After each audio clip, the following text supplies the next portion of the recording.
네, 풀뿌리 민주정치의 시작. 우리 지역 의원들과 사회 현안을 이야기해보는 의회의 인물 시작하도록 하겠습니다. 두 분 안녕하십니까? 네, 안녕하세요. 네, 우리 최은지 의원님은 우리 계속 만났고 오늘 새 얼굴이 있으시죠? 네. 최은지 의원님, 강수훈 의원님 나오셨어요. 먼저 인사 한 말씀 부탁드립니다. 네, 9대 광주광역시의회에서 지성과 미모를 담당하고 있습니다. 강수훈입니다. 네.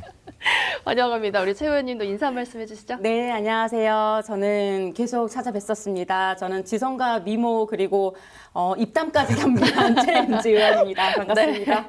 네, 시작부터 이제 불튀기는 두 분의 경쟁 제가 흥미롭게 지켜보겠습니다.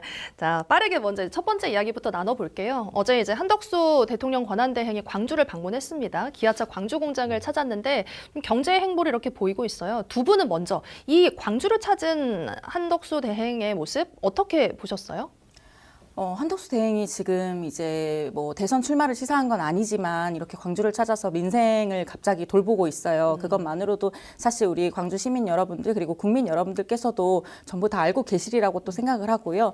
어제 기아차에 방문을 해서 한덕수 국무총리께서 말씀하셨던 내용들은 정말 실질적으로 기업에 도움이 되는 내용들이 아니었고요. 뭐 R&D 지원이라든지 네. 뭐 세제 혜택 이런 정말 이 정책적인 정치적인 발언들을 많이 하셨다고 저는 보고 있습니다. 네. 그래서 그 전에 우리 윤석열 정부가 우리 산업 경제, 지역 경제에 관심이 없었던 것 같은데 이제 와서 이것을 수습하려고 하는구나 하는 느낌이 많이 들었고요. 네. 분명히 행동에는 정치적인 의도가 있을 것이다. 네, 네. 이렇게 생각을 하고 있습니다. 지금 최 의원께서 갑자기 민생을 돌보기 시작했다라고 말씀을 짚어주셨고 어떻게 해석해야 될까요? 이런 행보를? 한덕수 대행은 이제 선거 관리를 해야 될 사람이거든요. 그런데 괜한 오해를 사는 행동을 광주 방문을 통해서 했다. 한덕수 대행이 1949년생입니다. 예. 박정희 대통령 때 사무관으로 공직을 시작해서 윤석열 대통령까지 문재인 정부를 제외하고는 계속 노론자리에 있었던 분이시거든요. 네. 대통령 빼고는 다 모든 공직에 있었던 분이신데 얼마나 대통령이 하고 싶겠어요. 그런데 우리 국민들은 이렇게 자신의 가치관이나 철학이 없이 오로지 최고 권력자의 줄을 섰던 이런 공직자 출신에게는 지지할 의사가 없을 것 같다. 그래서 한덕수 대행께서 꼭 이 방송을 혹시 보고 계시면 예. 괜한 헛팀 쓰지 마시고 건강 관리 잘 하시고 선거 관리 잘 해주셨으면 좋겠다 이런 말씀 드리고 싶습니다. 네, 우리 지역의 시민단체들도 이제 방문을 좀 반대하는 어떤 이야기도 많이 했고요. 그래서 뭐 전통시장 방문도 하지 않고 돌아갔는데 네. 뭐 대인시장에 한 식당을 또 찾아서 뭐 손편지랑 뭐를 남겼다고 하더라고요. 전 궁금한 게 이제 시민들이 사실 궁금한 건 대권 출마하는지 어떤 궁금한 내용이 있는데 그거에 대한 답변은 하지 않고 이렇게 애매한 행보를 보이는 이유는 뭘까요? 몸집 몰리는 지금 행보가 아닐까 싶어요. 저는 이제 뭐 못 이기는 척 고려를 해보겠다. 그리고 이제 간을 보는 거죠. 내가 나갔을 때 사실 지금 이제 국힘의 후보로서 본인이 나갔을 때 유리한 상황은 아니고 우리 국민들은 다 우리 한덕수 총리가 내란에 가담했던 아주 중요한 인물이라는 걸 알고 있지 않습니까? 그런데 이제 보수 측에서 워낙에 인물이 없다 보니 자꾸 이 한덕수 총리를 자꾸 나가라 이렇게 채찍질 아니 뭐 밑에 밀고 있는 것인데 그것에 대해서 사실 저는 아까도 말씀드렸듯이 한덕수 총리가 분위기를 한번 보려고 이런 좀 행보들을 하고 있는 것으로 네 그렇게 여겨집니다. 네. 분위기를 파악하는 것 같다. 사실 한덕수 대행이 정치인은 아니거든요. 예. 그런데 한 번도 선출직을 해보지 않은 상황에서 차기 대선 후보의 여론조사에 이름을 올렸단 말입니다. 이것에 굉장히 취해 있는 것 같다. 그래서 앞서 우리 최은지 부의장께서 말씀 주셨지만 일부에서는 하도 간을 보니까 간덕수 아니냐. 근데 여러 지역을 정하다가 왜 하필 광주를 선택했는지는 제가 뭐 직접 여쭤보지 못했지만 그런 연장선상에서 그런 헛물 켜는 모습이다 이렇게 보고 있습니다. 대선까지 이제 남은 시간이 얼마 없어요. 50일도 남지 않았습니다. 그러면 지금 이제 대선을 앞두고 두 분은 지금 이 돌아가는 판을 어떻게 좀 해석하고 계신지 그것도 좀 궁금하네요. 일단 이제 이 대선이 사실은 굉장히 이례적인 대선이고 네. 압축 선거이기 때문에 정말 빠르게 진행이 되고 있습니다. 그런데 이번 대선은 지금까지의 대선과는 달리 이 무너진 공화국을 어떻게 바로 세울 것인지, 이 무너져버린 헌정 질서를 누가 수호하게끔 할 것인지에 대한 우리 리셋을, 대한민국을 다시 리셋을 해야 하는 대선입니다. 그래서 이런 부분에 국민 여러분들께서 굉장히 집중을 하고 계신 것으로 저는 보여지고요. 국민의힘에 저는 할 말이 굉장히 많습니다. 예. 네, 지금 헌정사상 두 번째 탄핵이에요. 지금 국힘에서 내보냈던 후보들이 연이어 탄핵을 당하고 있습니다. 그런데 이것에 대한 반성, 진심 어린 반성 없이 또 후보들이 난립하고 있거든요, 심지어. 그래서 이것은 되게 국민에 대한 기만이다. 저는 이렇게 보고 있고, 또 이 탄핵 전국에서 민주당이 사실은 이끌어온 부분이 많습니다. 그래서 이런 부분에 대해서도 국민 여러분들께서 객관적으로 판단을 하고 계시리라고 네, 그렇게 생각을 합니다. 그 선거는 3요소로 흔히 얘기를 하거든요. 이제 구도, 인물, 이슈 이렇게 이야기를 하는데 민주당에서는 이제 구도적으로 계속 접근을 하는 거죠. 그래서 네. 불법 계엄 세력 대 헌법 수호 세력 이렇게 구도를 잡아서 가고 있는 거고, 이제 국민의힘에서는 여튼 가장 앞서가는 후보가 이재명 전 대표이기 때문에 이재명 대 반 이재명 구도를 계속적으로 만들어 가려고 하는 것이고, 그런 점에서 결국은 이슈, 어떻게 지역의 정책 어젠다를 선점하고 어떤 공약으로 국민들께 호소할 것이냐, 저는 여기에 관전 포인트가 예. 있다고 보고요. 또 하나는 결국 호남의 선택. 지난 대선 때 광주, 전남, 전북이 나란히 최고 투표율을 기록을 했거든요. 그래서 이것이 이번 대선에도 이어질 것인지, 그리고 지난 김대중 대통령께서 당선되셨을 때 15대 대선에서 거의 90%에 육박한 투표율이 나왔습니다. 여기까지 이어질 것인지에 대한 그런 관전 포인트가 좀 있는 것 같습니다. 민주당의 경우는 이제 3파전이 확정이 됐잖아요. 네. 그리고 오늘 또 서울 갔다 오셨다면서요. 네, 맞습니다. 어떤 일로 다녀오셨죠? 지금 오늘 제가 서울에 다녀온 이유는 이제 민주당의 이 정책 그 대선 공약들을 만드는 싱크탱크가 오늘 출범을 했습니다. 성장과 통합. 네, 오늘, 맞습니다. 네. 네, 그래서 성장과 통합 출범심에 다녀왔고요. 그래서 이제 어떤 논의들을 하고 있는지 예. 네, 궁금해서 다녀왔습니다. 네. 민주당 내에서도 이제 사실 공약을 지금 이제 만드는 과정이니까 한창 바쁠 것 같아요. 네, 굉장히 지금 바쁘고 지금 이 시기가 저는 정말 중요하다고 생각을 예. 합니다. 왜냐하면 우리 광주시에 산적해 있는 우리 지역사회의 문제들을 사실은 대통령 공약으로 풀어나갈 수 있는 네. 그런 시점이거든요. 그래서 지금 굉장히 중요한 그 골든타임이기 때문에 예. 광주시에도 취에서도 전력을 다해서 이 공약들을 반영을 하고자 네. 네, 여러 지금 단위에서 노력을 하고 있습니다. 우리 지역 공약에 대한 거는 잠시 뒤에 조금 더 자세히 이야기를 해보도록 하고요. 국민의힘이 첫 번째 대선 공약으로 주 4.5일제를 추진을 발표를 했는데, 그리고 이제 더불어민주당은 역시 이제 주 4일제 공약화를 검토하고 있다고 하더라고요. 이게 어떻게 보면 좀 청년층의 표심을 얻으려는 행보가 아닐까 싶은데 어떤가요? 근데 노동과 관련돼서 양측에서 이제 정책 발표를 한 것인데 네.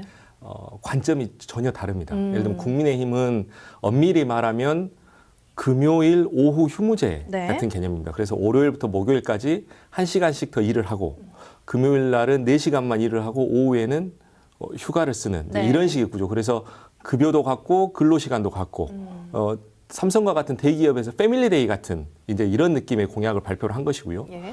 이제 더불어민주당은 근본적으로 노동 시간을 단축해야 된다라는 것이 있습니다. 그래서 지금 OECD 국가 중에서 대한민국이 평균 132시간이 근로시간이 많습니다. 예. 그래서 이걸 원천적으로 어떻게 하면 줄일 수 있을 것이냐에 대한 것에 방점을 두고 있고, 결국은 뭐 청년층에 대한 표심을 좌우할 수도 있지만 노동자냐, 그렇지 않으면 기업인, 자영업자, 소상공인이냐, 네. 이렇게 좀 구도가 갈라질 수 있겠다 이렇게 생각하고 있습니다.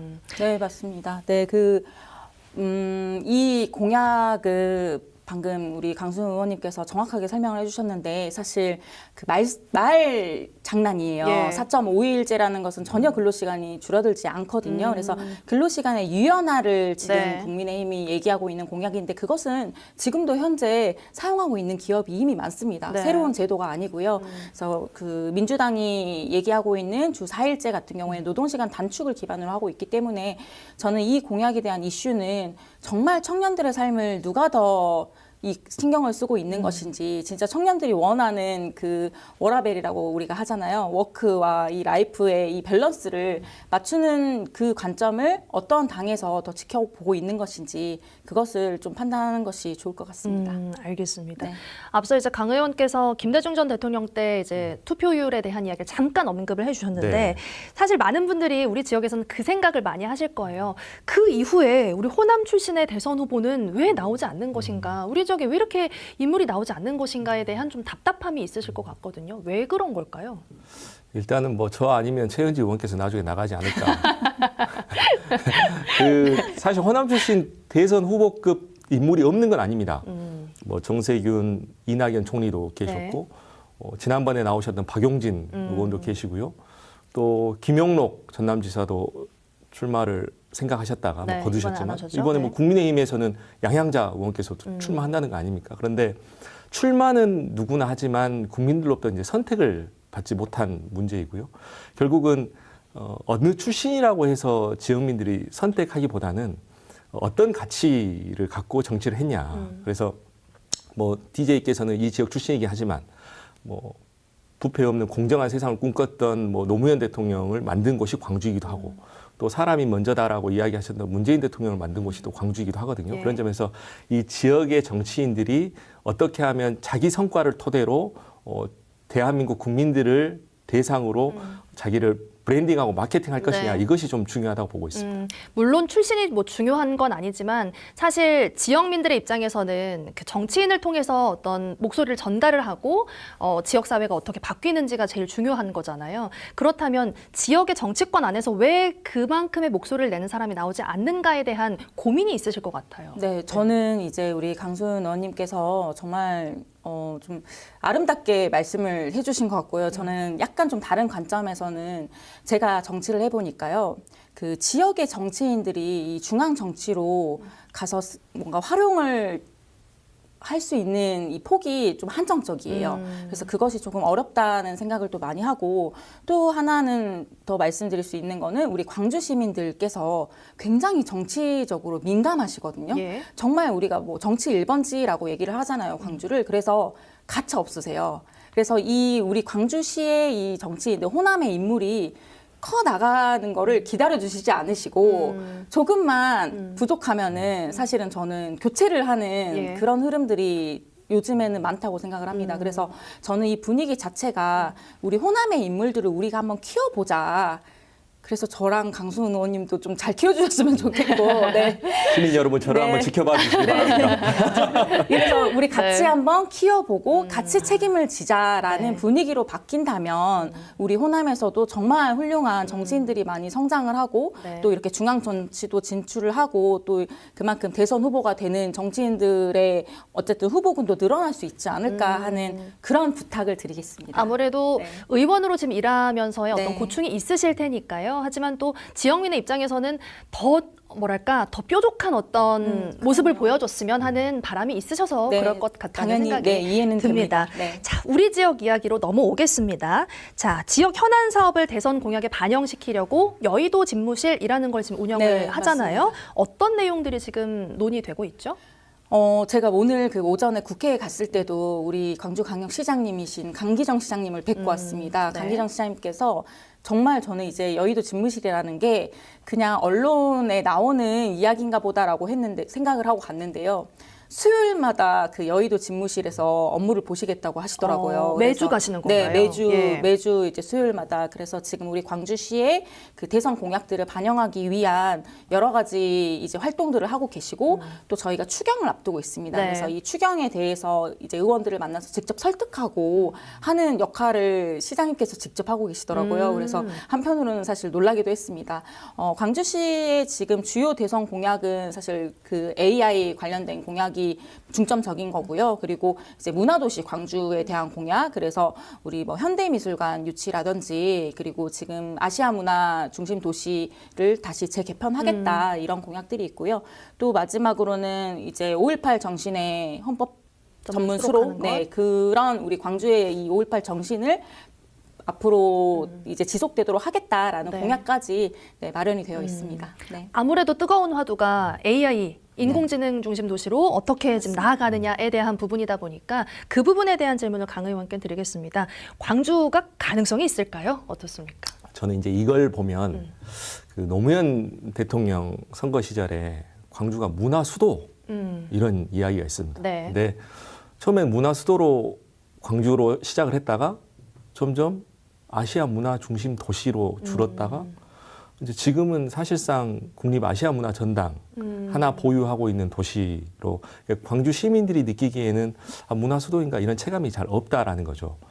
인공지능 중심 도시 광주가 그렇게 되어서는 절대 안 된다. 네. 다만 인공지능은 광주가 가장 먼저 선점을 한 분야이고 국가 데이터 센터가 그 경험을 갖고 있고 지금 다른 지역에 있는 데이터 센터는 기업에서 운영을 하는 것이거든요. 그래서 그러한 운영의 경험과 노하우가 있기 때문에 굉장히 잘할 수 있다. 그리고 또 첨단 3단지의 이 부지 그리고 에너지 이런 측면에서 광주가 굉장히 유리하기 때문에 이게 단순히 대한민국 내에서 광주가 인공지능 중심 도시다 이런 게 아니고 대한민국의 미래 성장판을 여는 것이 광주에서 시작된다. 이렇게 좀 접근해서 계속적으로 어필을 해야 된다. 이렇게 보고 있습니다. 그러니까 준비돼 있으니까 이제 네. 여기로 오기만 하면 된다. 네. 이런 어필을 좀 필요하다라고 정리할 수 있을 것 같고요.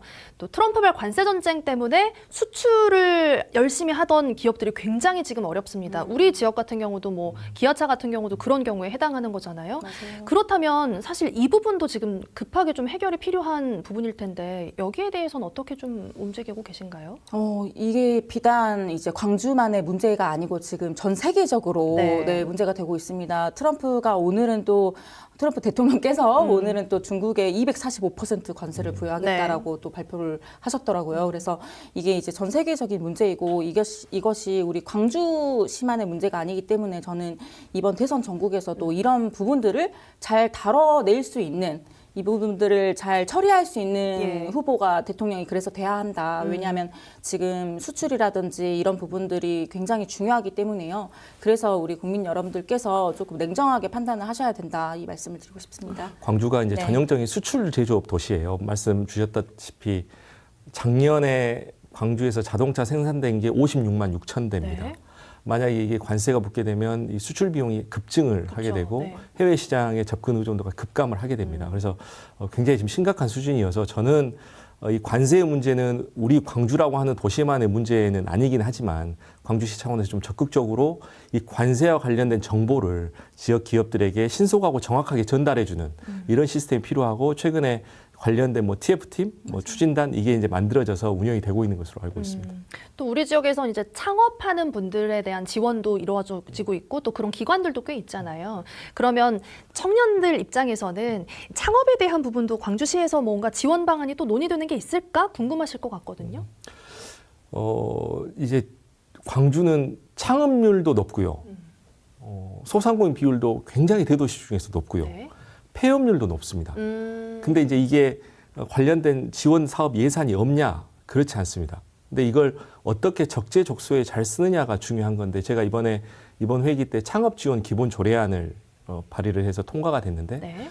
예를 들면 이런 겁니다. 연빈나 아나운서께서 창업을 하려고 해요. 네. 그러면 창업의 방점이 찍혀야 되는데 여성 창업자이기 때문에 여성의 방점이 찍혀서 만약에 이걸 여성 가족국 뭐 이런 데서 이 사업을 하면 안 된다는 거죠. 네네. 뭐 창업을 해야 되는데 만약에 장애인분이 창업을 하세요.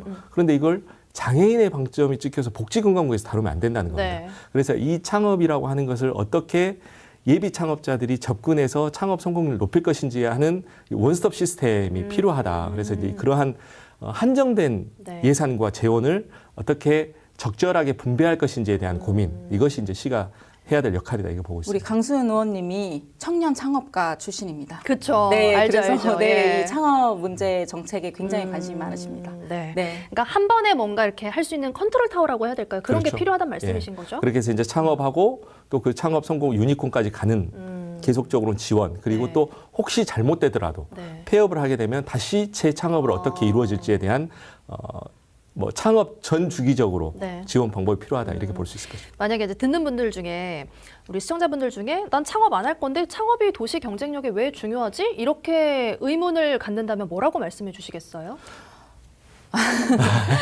우리 지역의 특성상 사실은 뭐 일자리가 많은 원래 뭔가 자원이 많아가지고 일자리가 넘쳐나는 도시가 아니에요. 아니죠. 정말 예. 냉정하게. 네. 그렇기 때문에 우리는 일자리를 스스로 창출을 해 나가야 됩니다. 저는 그 부분에 있어서 사실은 우리 광주시의 창업이 굉장히 중요한 이 경제의 한 축을 담당하고 있다고 생각을 합니다. 그래서 또 광주시에서 창업을 해서 또 잘 되신 분들도 굉장히 많으세요. 네. 그래서 저는 이런 광주시에서 창업한 기업들이 성장을 했을 때 우리 광주시의 미래가 밝구나 이것들을 많이 어떤 사례들을 보면서 많이 느꼈습니다. 네, 알겠습니다. 네. 혹시 덧붙일 말씀 있으실까요? 뭐 창업이 있어야 새로운 일자리 기회가 생기는 거고요. 그 일자리가 있기 때문에 사람이 모이는 것입니다. 그래서 전 세계적으로 살기 좋은 도시는 대부분 다 창업 도시라고 볼 수 있을 것입니다. 네. 기회가 좀 많은 도시로 좀 나아갔으면 좋겠다라는 생각이 좀 들었습니다. 맞습니다. 네. 두 분 말씀 오늘 여기까지 듣도록 하겠습니다. 최은지 의원, 강수은 의원 나와주셔서 고맙습니다.